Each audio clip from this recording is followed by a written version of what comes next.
As the scenic West Elk Loop pours you into Route 550, you're overcome with a wave of excitement. Woohoo! I'm sorry.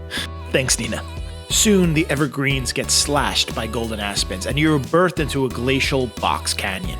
This is the one and only Telluride, Colorado.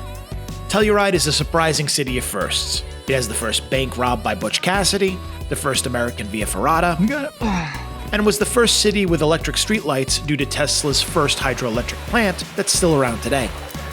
No wonder their logo looks familiar.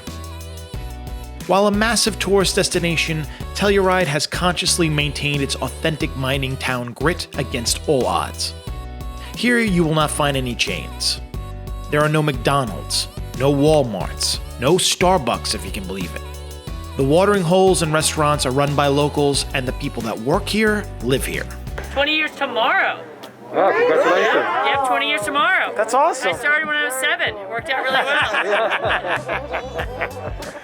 What allows Telluride to do this is Mountain Village, the other side of town 11 minutes up the free gondola. This family-friendly retreat is a city upon itself, full of all the resorts, restaurants, and Starbucks you could want, letting the city below be itself without any influence. That said, Mountain Village has its own polish and charm, so I was happy to meet up with Todd Campbell of the Madeline Hotel to show us around some of the finer features. But first, a drink. Hello. This is magic. Welcome to take one if you'd like. This is our Palisade Highball. It's house-made Colorado peach and wild sage shrub, and then a little bit of a Rocky Mountain Soda Company peach cream soda with a little bit of toasted sage on top. So yeah, nothing fancy. This is awesome. Yeah. Madeline Hotel does everything as well thought out as their house cocktails. From their anything but standard rooms up to their full multi-bedroom apartments that are complete with chef-level kitchens, washers and dryers, even Warhols hanging above the toilets, this place is a stunner, right down to the picture-perfect views from the windows, which only entice you to discover the town. So I met up with Tom Watkinson, better known to the locals as Telluride Tom, the unofficial mayor of the mountain. But first, another drink. So we've got a distillery here in Telluride. They do a whiskey, a vodka, an agave, a gin, and what they call a chairlift warmer. This is Orion. Yeah, You got a schnapps machine. Brilliant. I'm sensing a trend here. Libated with a roadie, Tom takes us to meet up with Pete Wagner. Hello, everybody. Pete Wagner and his laid-back, eternally youthful aura is a legend, not only here in Telluride, but atop mountain peaks across the globe, because he's basically the Antonio Stradivarius of skis. So basically every ski that we create is optimized for the individual. From a technology standpoint, we're probably the most sophisticated ski company in the world. So you wrote the software? Yeah. Wow, you're like a super nerd. Like, Yeah. We are the biggest nerds of the ski industry. I love this so much. And boy, does Pete nerd out on his skis. With a quick interview, he can craft the perfect pair for what you want to accomplish on the slope. And we're really the best in the business at design. At this point, we've designed over 15,000 successful ski designs. And when you take into account that major ski manufacturers only put out 20 designs a year, and Pete does that in 2 days, you realize the kind of mad ski genius he really is. You can also design them any way you like, which led me to ask what's the weirdest design he's ever received. That's the answer I was looking for. Exactly. It's That's so weird. Right? How weird that is and like how awesome that is. I mean, these are amazing, and they're guaranteed to make you a better skier, so it's a win-win. While Mountain Village is cute, the main event was waiting below, so we jumped on the free gondola to downtown, which is an experience all upon itself. It would seem that commuting here in Telluride is one of the most exquisite things you can do.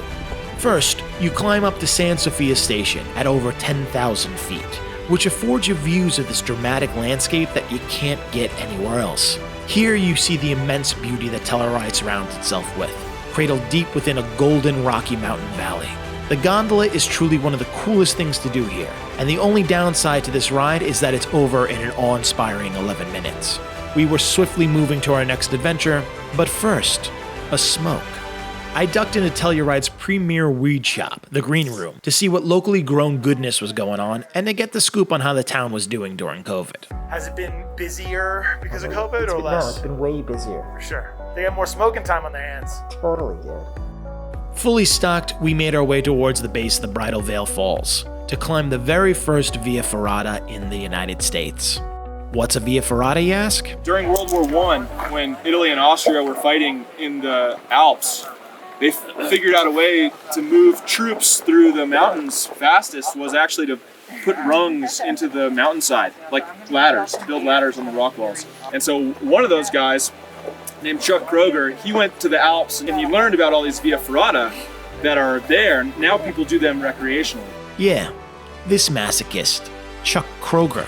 He built this without telling anyone. Forest Service discovered it and they were like, let's tear this down. We can't have this. This makes us liable. And the guiding companies, Mountain Trips, all the guiding companies in the area came together and they're like, we will make this safe. So they rebolted everything, tested everything, and they created a safety standard for Via Ferratas in America, and that standard is called the Telluride standard. And is the Telluride standard the highest standard?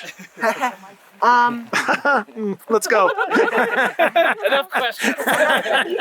We're gonna go. Okay, great. Confidence at an all-time high, we started our ascent up to the trailhead. If you're looking for the trail, there is none. It's a 1-inch cable clothesline across the rock face. I can't believe I did this thing. The walk up is pleasant enough, and definitely wild enough to give even a veteran climber that familiar tingle of vertigo we all love. Soon, we were at the start, where our guide Wiley gave us one last bit of information about our hike. That point, it kind of, the trail kind of goes away, and when that happens, there are gonna be rungs for your hands and feet. I'm sorry, what? And you're gonna be clipped in for those dangerous parts. Okay, so you're wondering what that looks like? It's gonna hold just fine. Yeah, crazy.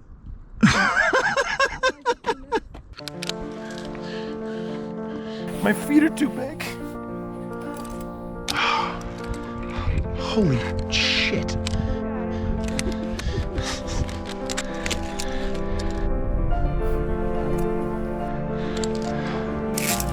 Fuck, dude. Does it look crazy? It looks fucking insane. It is insane. And if you think that looks crazy, listen to how it sounds. Oh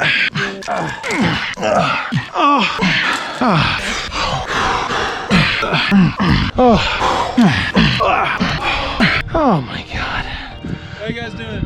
Good? Reach around the left side of that rock there to find the next one. The last time a man told me to reach around, it did not end well.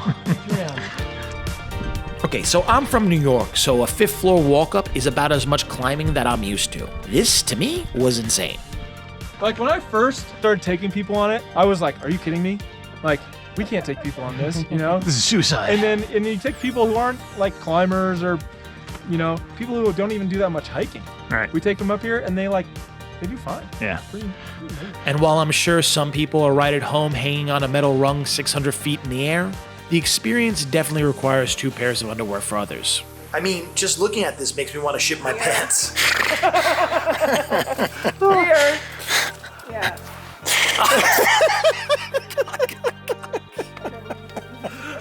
Oh my god. That's insane. You just hanging out? In the end, all your sweat and panic pays off in spades.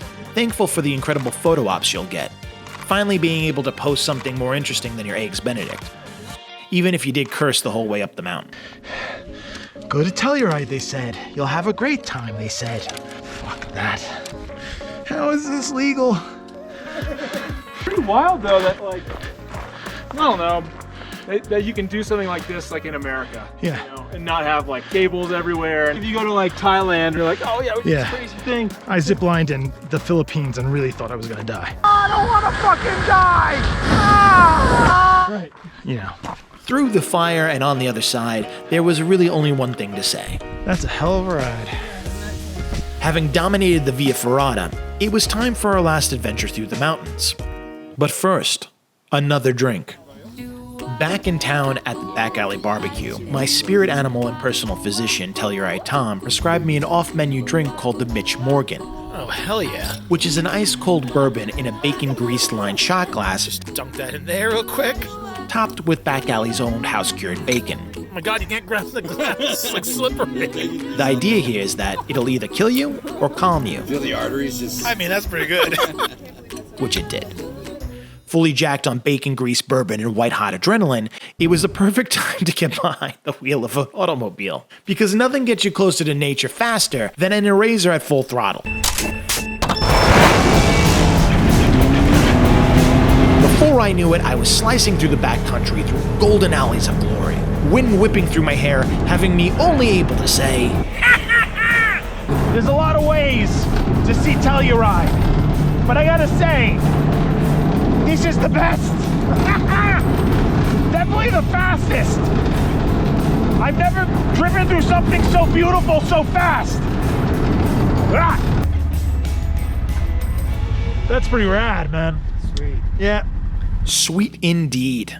And taking a minute at the top of the trail in the shadow of Mount Wilson, which is known by college kids the world over as the mountain on the Coors beer can, I got to take in the splendor of Telluride one last time, reaffirming the old adage once again that people go to Aspen to be seen, but they come here to hang out.